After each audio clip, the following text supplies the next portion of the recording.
Many people hear about financial plans and wonder, what does a real financial plan look like?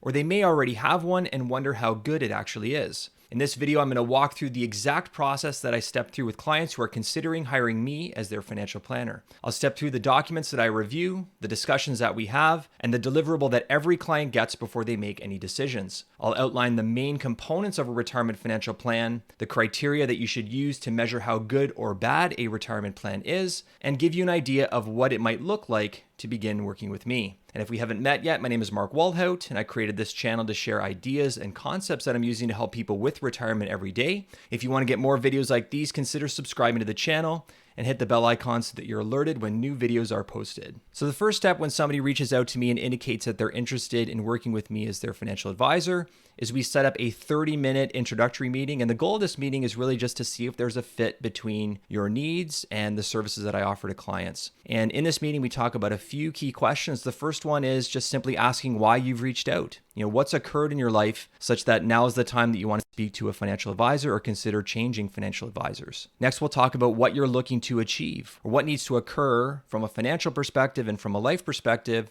so that you can look back in 3, 5, 10, 20 years over the course of your retirement and be satisfied that you accomplished what you wanted to accomplish and that you felt like you got a really good amount of value out of the work that you did with me as your financial advisor. Next, we talk about what worries you. I really want to understand what are the big concerns that you have from a financial planning perspective and also from a retirement perspective in general. Common worries that come up in this part of the conversation have to do with running out of money. Sometimes there's concerns about health and how health and quality of life is going to be as you reach the later parts of your retirement. There are often worries about family members that come up in this part of the conversation. And I really like to talk about those worries because they do need to be addressed. Next, I ask about what your previous experiences working with a financial planner or a financial advisor. Usually, or most often, there's something that's occurred that's created dissatisfaction. I want to understand what that is. And I want to make sure that the thing that made them dissatisfied with their existing advisory relationship, that I can actually address that with the services that I offer. I don't want to set somebody up for disappointment where their previous advisor couldn't do something that the client felt that they should be able to do, and for me to turn around and tell them that I can't accomplish that thing either. I really want to understand what it is that made them unhappy so that I can tailor my services and what I do to make sure that we satisfy that need. And then we talk about the other people in your life that you either take care of financially or that you want to provide support to either during your lifetime or when you pass away. We want to understand sort of what that family tree looks like so we understand the other people in your life that might be connected to your financial plan and connected to you as you progress through your retirement. So at the end of the intro meeting, I asked people if they'd like for me to build a complimentary retirement action checklist, which puts no obligation on them to proceed with me, but it gives me a chance to take a deeper look at their financial situation and offer them some action steps that I would take if I was their financial advisor, working with them in building their retirement plan. And if they agree to that, then I ask them to share a number of documents with me that help me with that analysis. And now I'm going to talk about what those documents are. First, I ask for the last 2 years of tax returns. Everything we do in a retirement plan either directly impacts taxes or it brushes up against taxes in some way. I want to make sure that we're planning for that we're taking advantage of any opportunities that might be there from a tax perspective, and that we're addressing any issues that might bubble up from a tax perspective proactively. Next, I ask for estate documents. So here I'm asking for wills, powers of attorney.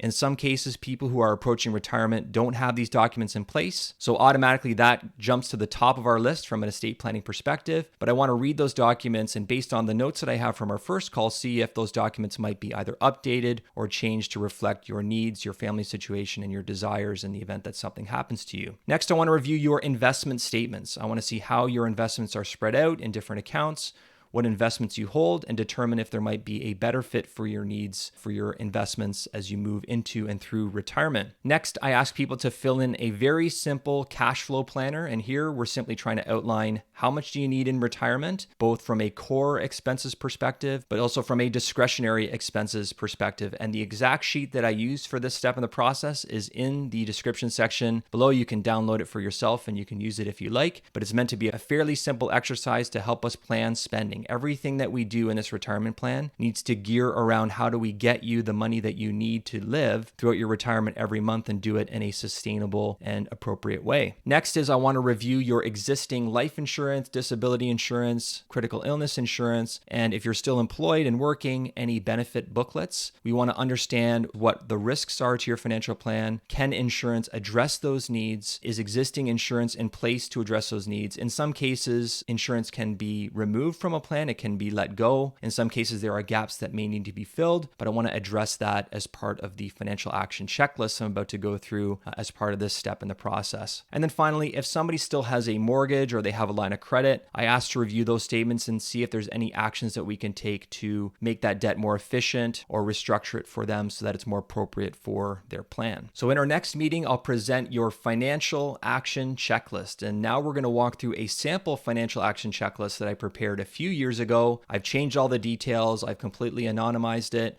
but I want to give you a sense of what you can expect when you walk into that meeting. The goal of this document is to be concise, it's to be understandable, and it is to be actionable. We want it to inspire action. And having made many mistakes in presenting these types of initial financial planning documents over the years, I find that the best document can be understood and it inspires action. Whether it means you're inspired to act by hiring me as your financial advisor, working with you through this list, or if you take this list yourself and try to implement some of these things on your own, we want this document to inspire action, to inspire positive change. And before I go into sharing the individual parts of the document, I'll give credit to Matthew Jarvis, who created this framework and shared it in his book. It's formed sort of the foundation for this document for me, and it's been really helpful for me as I've created these plans for my clients. So we'll start with the first section of the document. It's meant to outline goals. So at the very top of Jack and Jill's financial action checklist, we're identifying what it is that they're looking to accomplish. And in Jack and Jill's case, they wanted to retire in June of 2024. This document was written about 3.5 years ago. They own a vacation property that they plan to sell in 2027. They plan to downsize their home in 2031. They had some fairly specific spending goals, so we identified those in the initial meeting and we talk about them in the goals section of the document. So they want to spend about $10,000 per month or $120,000 per year until age 65, and then step down to $100K per year until age 75, and then $90,000 per year after that until eventually they pass away. Next, the document talks about some of their retirement income options. So I took the information they provided to me, their tax information, their investments, their other sources of income that we talked about, Canada Pension Plan, Old Age Security. In this case, they had a private pension, so they shared a pension document with me. And I put that all into my financial planning software and ran some initial analysis to determine how sustainable their lifetime spending in retirement was going to be. And if you watch previous videos on my channel, I do like to use a stress test, also known as a Monte Carlo simulator, which simulates market returns over the span of a retirement to determine, does this plan look like it's going to survive through bear markets, through bull markets? And the initial first pass for Jack and Jill's plan was that the Monte Carlo result came in at around 70%, which said there were some scenarios kind of on the high end or the low end that might not work for them as they get into the later stages of retirement. So I talked about some of the changes that I'd recommend in their case to give them a higher confidence level as they enter retirement as far as it relates to that stress test of their plan. So plan to reduce some spending, plan to reduce their equity allocation. So their equity allocation was actually near 100% in equities. So I talked about maybe changing that equity allocation to create some more stability for their income in retirement. And the other thing is that they were in all actively managed mutual funds that had management expense ratios over 2%. And so one of the recommendations that I offered to them was lower your expenses. And one of the big things that clients benefit from working with me, especially if they're used to working with a financial institution like a large bank through the branch network, is that immediately they're seeing a fairly substantial reduction in their overall fees, and that can have a really significant impact on their plan through time. And the other thing that I recommended they do is get a detailed Canada Pension Plan estimate from Doug Runchie, who I've referred to on the channel before. Doug's not taking so many new clients anymore, but he does still offer services to help people estimate in a very detailed way what their Canada Pension Plan benefits are going to be. And so in Jack and Jill's case, this is something that we added to their action checklist. Next, we move into tax planning. So here we talk about things that they can do to improve their tax situation, either immediately or over the long term. So for their plan, because they were retiring relatively young, we modeled out filling up some of their income tax brackets in the early years of their retirement with RSP withdrawals to lower their average tax bill over time and reduce the chance that there would be clawbacks to their government benefits, specifically old age security, as they reach later parts of retirement.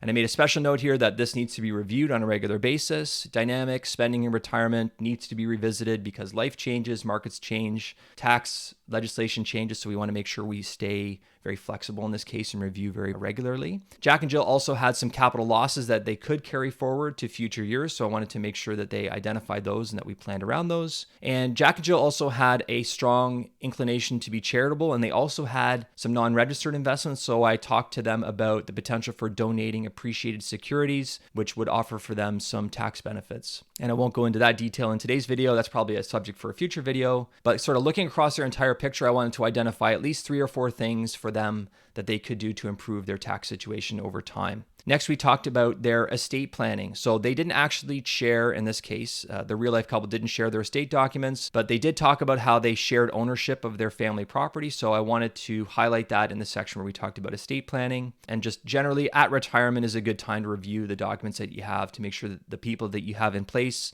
as your power of attorney, as your executors, that they're appropriate for your needs, that they're local to you, that they're up for the job.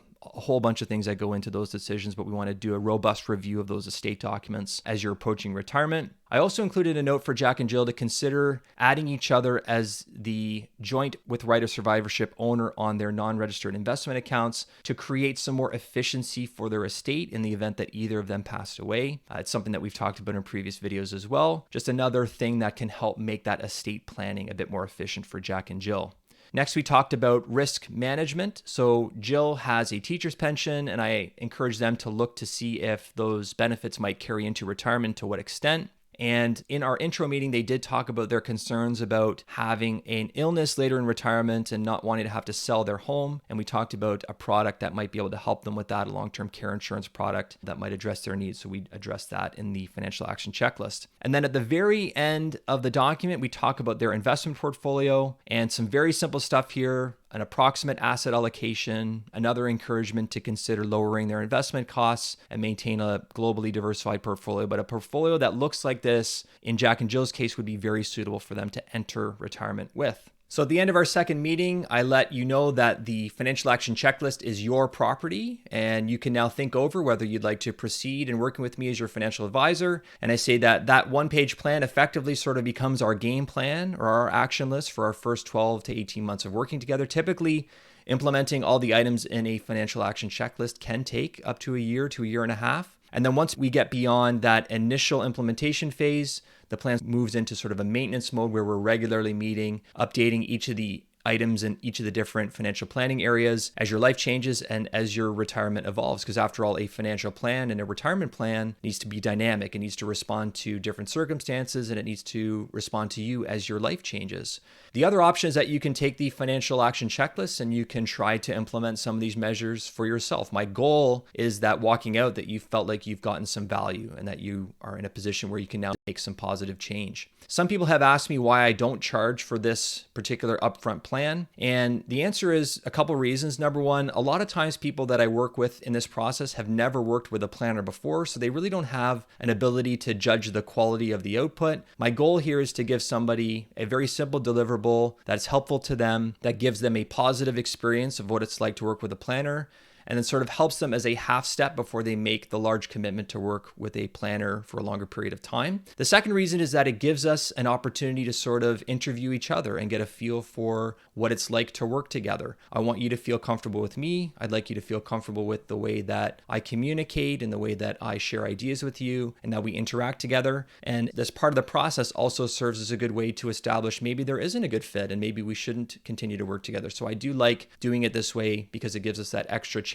to experience what it's like to work together in partnership. You might also be wondering, is this a financial plan? Is the financial action checklist in and of itself a financial plan? And the answer is absolutely not. It's simply a one-page executive summary, but behind it is a technical appendix. So all the information that flows into the one page is done in robust financial planning software. I use Conquest financial planning software. As part of the presentation of the financial action checklist, I will go into the Conquest software in certain circumstances. I'll share share outputs from Conquest on sort of a limited basis. More in-depth reports from Conquest will be delivered once somebody agrees to sign on and become a client. But really the focus of this phase in the process for me to do a really good job listening to your needs, what you want to get from your retirement, create a concise summary of action items that touches on all the key financial planning areas, and leave you with something that inspires you towards action. And in my experience working as an advisor, nothing inspires action better than a concise one-page action list and bullet list as compared to something like a 20 to 30 page long financial plan. So this is sort of why I've designed the process this way. So now that we've walked through my onboarding process for new clients, we'll talk about what are the criteria that you can use to measure the effectiveness of your financial plan. And in my opinion, they are: number one, that plan needs to be unique to you.